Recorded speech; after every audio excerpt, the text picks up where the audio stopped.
యువకులకు మా చెల్లెళ్ళకు అందరికీ పేరు పేరున అభినందనలు, మీడియా మిత్రులకు కూడా అభినందనలు. అయితే మీకు మీ ఏజ్ ఎంత? 28 అంటే ఆల్మోస్ట్ అందరూ అంతే ఉంటారు కదా. వాళ్ళకు 12 సంవత్సరాల ముందు జరిగిన చరిత్ర తెలుసా? తెలంగాణ ఉద్యమ నేపథ్యం తెలుసా మీకు? కానీ ఆ రోజు తెలంగాణ ఉద్యమం జరిగిన సందర్భంలో ఉస్మానియా యూనివర్సిటీ, కాకతీయ యూనివర్సిటీ, ఎక్కడ ఉన్న ప్రైవేట్ కానీ గవర్నమెంట్ కాలేజీలలో ఉన్నటువంటి యువతరం తెలంగాణ రాష్ట్రం, ఆంధ్రప్రదేశ్ రాష్ట్రం కాదు, దేశాన్ని గడగడలాడించింది. కానీ మీకు ఇప్పుడు ఉద్యోగం ఇవ్వకుండా మోసం చేసిన మీలో పౌరుషం ఎందుకో అంత ఉత్సాహంగా కనిపిస్తలేదు. ఆ రోజుల్లో ఉస్మానియా యూనివర్సిటీ నుంచి స్టూడెంట్ వెళ్ళిండంటే 500-600 మంది పోలీసులు పెడుతుండే. దేనికి భయపడకుండా మాకు స్వయం పాలన కావాలి, మా రాష్ట్రం మాకు కావాలి, నీళ్లు, నిధులు, నియామకాల మీద జరిగిన పోరాటం ఆ రోజు. మరి 2014లో తెలంగాణ రాష్ట్రాన్ని సాధించుకొని స్వయం పాలన ఈ భారతదేశ చిత్రపటంలో తెలంగాణ అటువంటి రాష్ట్రాన్ని సాధించింది. దానికి ఉద్యమ స్ఫూర్తి అయినటువంటి కేసీఆర్ గారు, వారిని నడిపించింది యువకులే అనేటువంటి విషయాన్ని నేను ఈ సందర్భంగా తెలియజేస్తా ఉన్నాను. కానీ ఈరోజు ఈ ప్రభుత్వం వచ్చిన తర్వాత మీరు ఇంతకుముందే ఏవి చూసిండ్రు, మా తమ్ముళ్ళు మాట్లాడింది చూసిండ్రు, ఇక్కడ ఉన్న వాళ్ళు చూసిండ్రు. కానీ ఇవి గవర్నమెంట్ లెక్కలు. ఎవడు ఎన్ని అబద్ధాలు చెప్పినా, ఎవడు ఏ డిపార్ట్మెంట్లో ఏ సంవత్సరంలో ఏ ప్రభుత్వం నోటిఫికేషన్లు ఇచ్చింది, ఉద్యోగాలు ఇచ్చింది అనేది గవర్నమెంట్ లెక్కలు. దీన్ని ఎవరు మార్చడానికి ఉండదు. మీరు అడిగినా, ఆర్టీఐలు అప్లై చేసినా కానీ మీకు అన్నీ అందుబాటులోకి వస్తాయి. కానీ ఒక తెలంగాణ రాష్ట్రాన్ని నీళ్లు లేవు, రెండోది నిధులు లేవు, నియామకాలు లేవు. కానీ ఆ రోజు కేసీఆర్ గారు కష్టపడి రాష్ట్రపతి ఉత్తర్వుల ద్వారా ఇదే అసెంబ్లీలో తీర్మానం చేసి 100% మా పిల్లలకు మా ఉద్యోగాలు మాకే కావాలని రాష్ట్రపతి ఉత్తర్వులు తీసుకొచ్చి మరి కేసీఆర్ గారు మన పిల్లల ఉద్యోగాల కోసం మేము పరిపాలించిన 9.5 సంవత్సరాలలో 1,60,000 ఉద్యోగాలు ఇచ్చినాం. కావాలంటే గవర్నమెంట్ రికార్డులలో ఇవి ఉన్నాయి, నేను చదువుకుంటూ పోతే చాలా టైం అవుతుంది. ఇంకా 42,000 ఉద్యోగాల నోటిఫికేషన్ మేము ఇచ్చినటువంటిది. సరే, ఆ రోజు కోర్టులు స్టే ఇవ్వడం, ఆ తర్వాత ప్రభుత్వం మారడం, ఆ సర్టిఫికెట్లని ఇప్పుడున్నటువంటి ఈ ముఖ్యమంత్రి గారు అబద్ధాల కోరు ఆ సర్టిఫికెట్లు మాత్రమే ఇచ్చాడు. మీరు చూసారు కదా, వాళ్ళు మాట్లాడుతుంటే ఒకడేమో 1,00,000 ఉద్యోగాలు ఇచ్చిన అంటాడు, ఇంకొకడేమో 70,000 అంటాడు, ఒకడు 60,000 అంటాడు. ఈ ముఖ్యమంత్రి ఏమో మీరు 2 సార్లు చూసిర్రు, 70,000 అన్నాడు ఒకసారి, 60,000 అన్నాడు ఒకసారి. కానీ వీళ్ళు ఇచ్చింది 16,978 ఉద్యోగాలు మాత్రమే అని చెప్పి నేను ఈ సందర్భంగా తెలియజేస్తా ఉన్నాను. మన తల్లిదండ్రులు, మీ తల్లిదండ్రులు కష్టపడి వ్యవసాయం చేసి, కూలి పని చేసి, మరి ఏదో వ్యాపారం చేసి మిమ్మల్ని మా పిల్లలు ప్రయోజకులై బ్రహ్మాండంగా చదువుకుంటే వాళ్ళకు ఉద్యోగం వచ్చి వాళ్ళ కాళ్ళ మీద నిలబడితే కుటుంబానికి ఆసరా అవుతారు అనేటువంటి ఉద్దేశంతో వాళ్ళ దగ్గర డబ్బులు లేకున్నా అప్పు చేసి, కష్టాలు చేసి ఈరోజు హైదరాబాద్ సిటీలో కానీ లేకపోతే వివిధ పట్టణాలలో మిమ్మల్ని చదివించారు. నా కొడుకుకి ఎప్పుడు ఉద్యోగం వస్తుంది, నా బిడ్డకి ఎప్పుడు ఉద్యోగం వస్తుంది అని చెప్పి వాళ్ళు ఎదురు చూస్తున్నట్టు గడిచిపోయింది 2.5 సంవత్సరాలు. ఆ రోజు ప్రియాంక గాంధీ గారు ఇదే సరూర్ నగర్లో డిక్లరేషన్, అదేవిధంగా రాహుల్ గాంధీ గారు అశోక్ నగర్లో 2 లక్షల ఉద్యోగాలు ఇచ్చినామని ఈ నాయకులు సిగ్గు లేకుండా వేరే రాష్ట్రాల్లో కూడా చెప్తున్నారు, పోయి ఉద్యోగాలు ఆల్రెడీ ఇచ్చేసినామని చెప్పి. ఇచ్చిండ్రా? రెండోది బీసీలకు 42% రిజర్వేషన్ ఇచ్చినామని మధ్యప్రదేశ్ ఎలక్షన్లో, బీహార్ ఎలక్షన్లో ఆ రాహుల్ గాంధీ చెప్తాడు. వాడికైనా సిగ్గేమని ఉండాలి కదా. నువ్వు ఇవ్వని కూడా ఇచ్చినా అని చెప్పేటువంటి మీరు చూడండి, అక్కడ కావాలంటే పేపర్ యాడ్లు కూడా ఇచ్చారు. ఇట్లా మోసం చేసి మీకేం చెప్పారు ఆ రోజు? ఒకవేళ నీ ఉద్యోగం వచ్చే వరకు 4,000 రూపాయల నిరుద్యోగ భృతి ఇస్తామని ఇచ్చిండ్రా? ఎవరికైనా ఇచ్చిండ్రా? మరి అదే విధంగా మా చెల్లెళ్లకు స్కూటీలు ఇప్పిస్తామని చెప్పారు. వచ్చినాయా? మరి ఆ రోజు కేసీఆర్ గారి ప్రభుత్వంలో ఒకవేళ మీరు హైదరాబాద్లో కానీ లేకపోతే ఉద్యోగం రాక మరి హైదరాబాద్ జంట నగరాలు కానీ పట్టణాలలో కానీ ఆ రోజు అద్భుతమైనటువంటి అభివృద్ధి కార్యక్రమాలు ఈరోజు భారతదేశాన్ని మరి అంత బ్రహ్మాండంగా ప్రోగ్రెసివ్ రాష్ట్రంగా తీర్చిదిద్ది ఆ రోజు రియల్ ఎస్టేట్ రంగం కానివ్వండి, కన్స్ట్రక్షన్ ఫీల్డ్ కానివ్వండి, ఐటీ రంగం కానివ్వండి, ఆ రోజు టెంపరవరీగా కొంత వెసులుబాటు కోసం ఉద్యోగాలు వస్తుండే మనకు. కనీసం ఏంటంటే గవర్నమెంట్ ఉద్యోగం నోటిఫికేషన్లు వచ్చి ఆ రోజు మనకు ఉద్యోగం వచ్చే వరకు కొంత ఆసరా ఉంటుండే. కానీ ఈరోజు ఉద్యోగాలు లేవు. ఒక్కటి మాత్రం మూసి కడతాడంట, మూసి ఇక్కడంట ఫ్యూచర్ సిటీ అంట. ఉన్నదానికే దిక్కు లేదు, మరి లేని దానికోసం ఆలోచన చేస్తుండు. ఆ మూసి రివర్ మీద అక్కడ ఉన్నటువంటి పేద మధ్యతరగతి కుటుంబాలు, హరిజన గిరిజన బడుగు బలహీన వర్గాలు, మైనారిటీలు 50, 60, 70 ఏళ్ల నుంచి నివాసం ఉంటున్న వాళ్ళ ఇండ్లు కూలగొడుతుంటే హైదరాబాద్లు వాళ్ళు తిట్టే తిట్లు, వాళ్ళు మాట్లాడే బూత్ మాటలు చూసిర్రా మీరు ఎవరన్నా సోషల్ మీడియాలో? ఈ ముఖ్యమంత్రిని ఎన్ని మాటలు తిట్టిరు చూసిర్రా? నాలోంటోడైతే హుస్సేన్ సాగర్లో పడి చచ్చిపోతుంటే తప్ప ఇలాంటి మోసే పరిస్థితులు ఉండకపోతుండే. కాబట్టి ఆ రోజు కేసీఆర్ గారు మాట్లాడితే ముఖ్యమంత్రి గారు చెప్తారు, కేసీఆర్ అప్పు చేసిండు అని. నీలాగా దొంగ పనులు చేయలే. కేసీఆర్ గారు ఒక సెక్రటరియట్ కట్టించిండు. కేసీఆర్ గారు ఒక కమాండ్ కంట్రోల్ కట్టించిండు. భారత రాజ్యాంగ నిర్మాత డాక్టర్ బిఆర్ అంబేద్కర్ గారి 125 అడుగుల విగ్రహాన్ని పెట్టి ఒకడ అమరవీరుల స్తూపం కట్టించిండు. ఏ జిల్లాకు పోయినా మెడికల్ కాలేజ్ పెట్టిండు, ఏ జిల్లాకు పోయినా గురుకుల పాఠశాలలు పెట్టిండు, ఇంజనీరింగ్ కాలేజీలు పెట్టిండు, డిగ్రీ కాలేజీలు పెట్టిండు.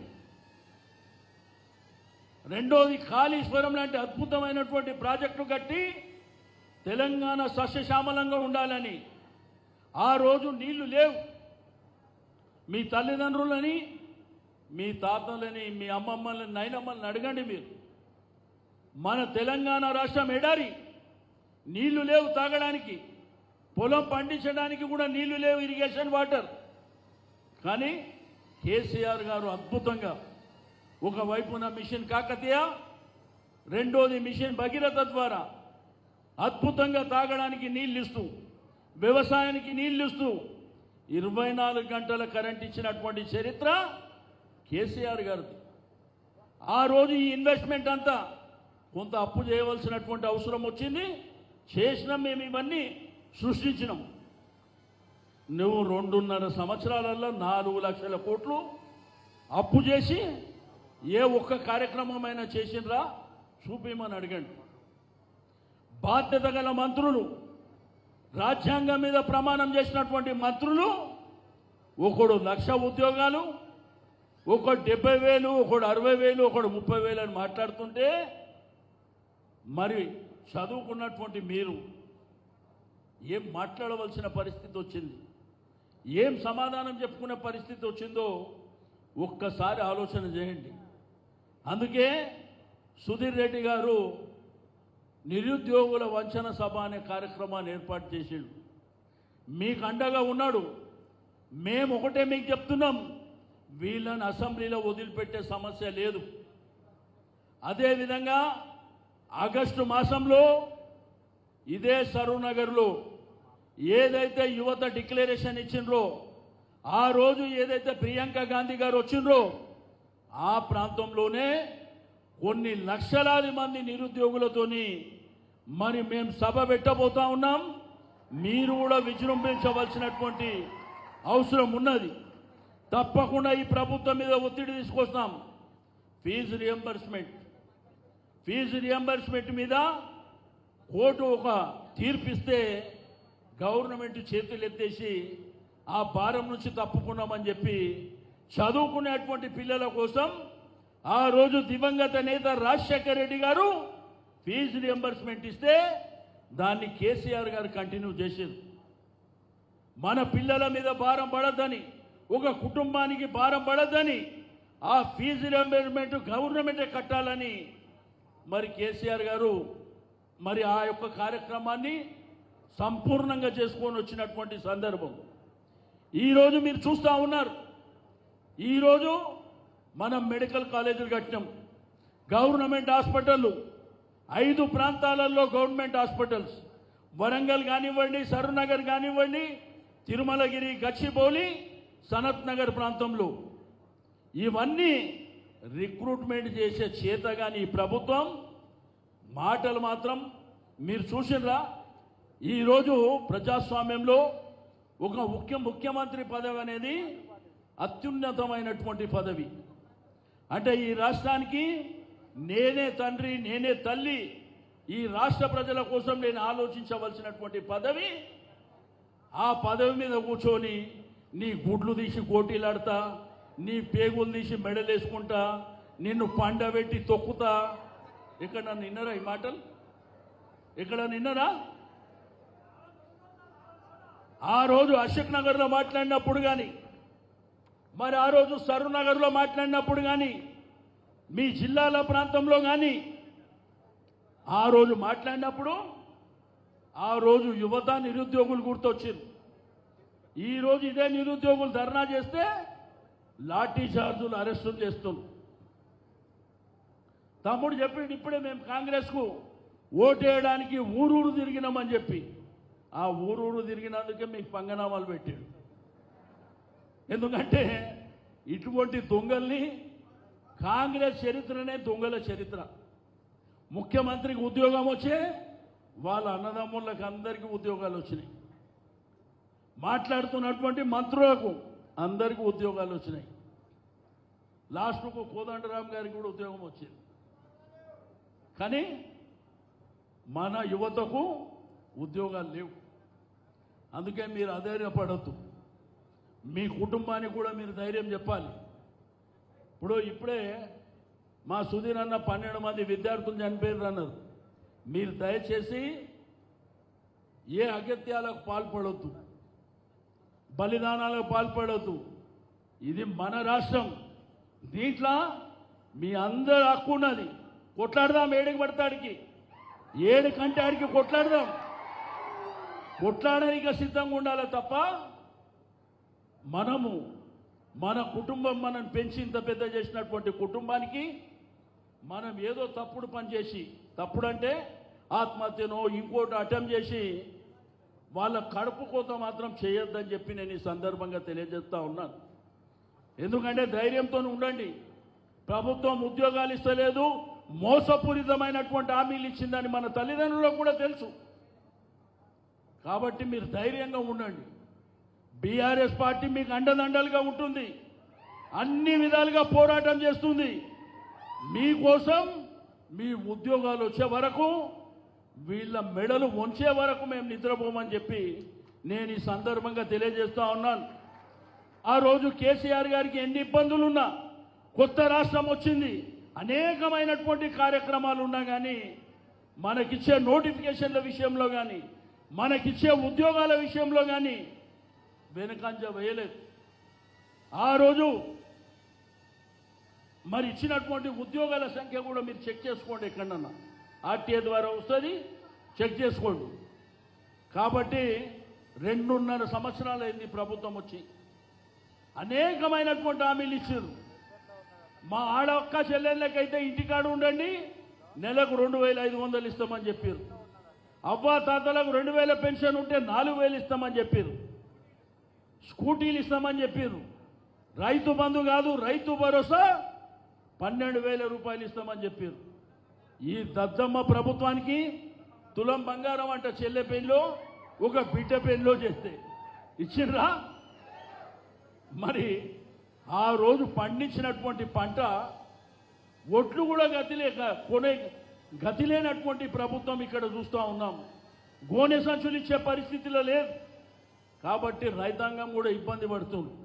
ప్రధానంగా యువతరానికి నేను రిక్వెస్ట్ చేసేది ఒకటే, మీరు అనేక రూపాల్లో డెమాన్స్ట్రేషన్ చేయండి.